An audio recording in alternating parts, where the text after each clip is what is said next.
Here we are today, bringing you some beautiful Hong Kong stamps. Aren't they beautiful? Look at them. Okay, the first one is a 1 cent in brown. Then you have a 2 cent in green.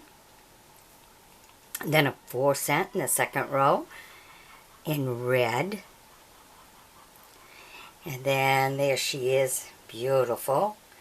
A 10 cents in green. You don't see too many with women on it. The women one usually bring more money than the men one do. And then you have a 10 cents in the blue. All right, now let's go to our second group. Here we are. First we have this 5 cents. Look how big that stamp is. Isn't it beautiful?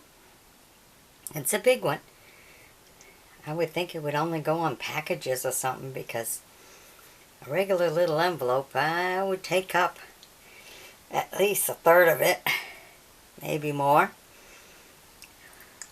Okay, and then you have some stamps that are still hooked up together. And if you find stamps that are attached together, leave them together, okay? Because they'll be more valuable that way. Okay, so first you have a group of 2 cents. Then you have a group of the blue that are 10 cents. Then look at that third one. That's 20 cents. But that one is special because it went through double printing.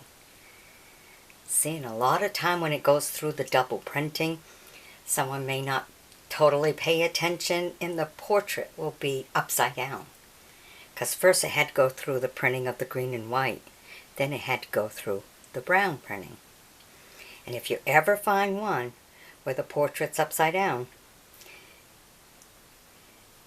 get it checked out. Make sure it's for real. And then get it to an auction. It'll bring you some good money. Okay? Always remember that. Leave them hooked up if they were hooked up. If they're attached, leave them attached. Okay, and then we have these here. They're kind of like the first group. But if you notice, the cancellation on it says China instead. The stamp says Hong Kong, but the cancellation that's on top of it says China. So you have the first one in brown,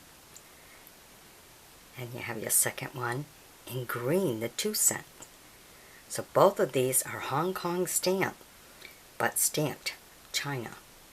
So a lot of time if you have a stamp from one country, but it's got that overprint of another country, which this has the China overprint, then that brings that plays in the value of the stamp.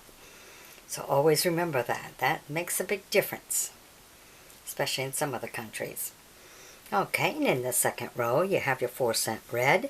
Then you have a gray 8 cents. That one's different. And then you have your 10 cents blue. Now this last group. Take a really good look at that. Now these have all been through that second printing. Okay, so always look at the portrait. Make sure it lines up with the writing. Because if it's upside down, you got yourself a good winner. Okay, auction houses will love it.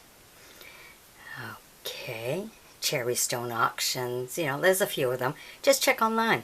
There's quite a few. Okay, so your first one, you have that yellow one. Now because it's, it's all dotted cancellation on it and stuff, I can't quite see what the value is. That was one I was trying to figure out.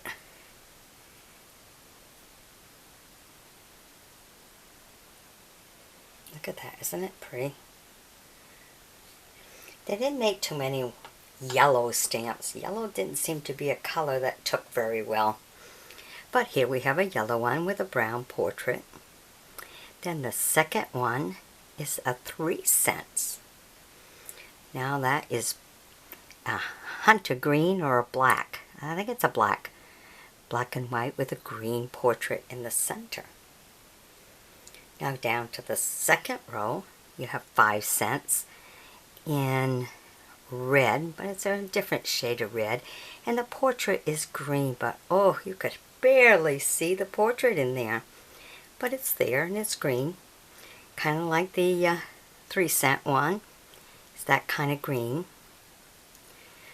Okay, then the middle one is a 20 cents with a black and white portrait. And then you have, they decided green and brown was going to go good. That 20 cents.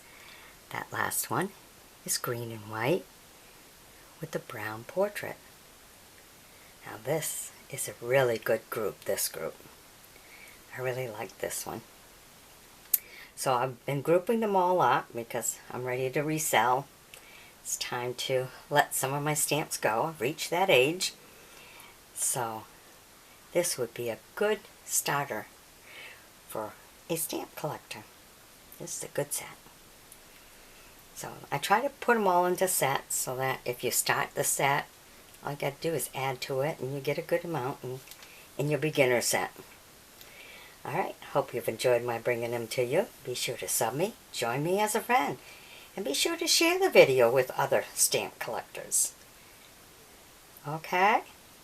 Thank you for watching. Bye-bye now.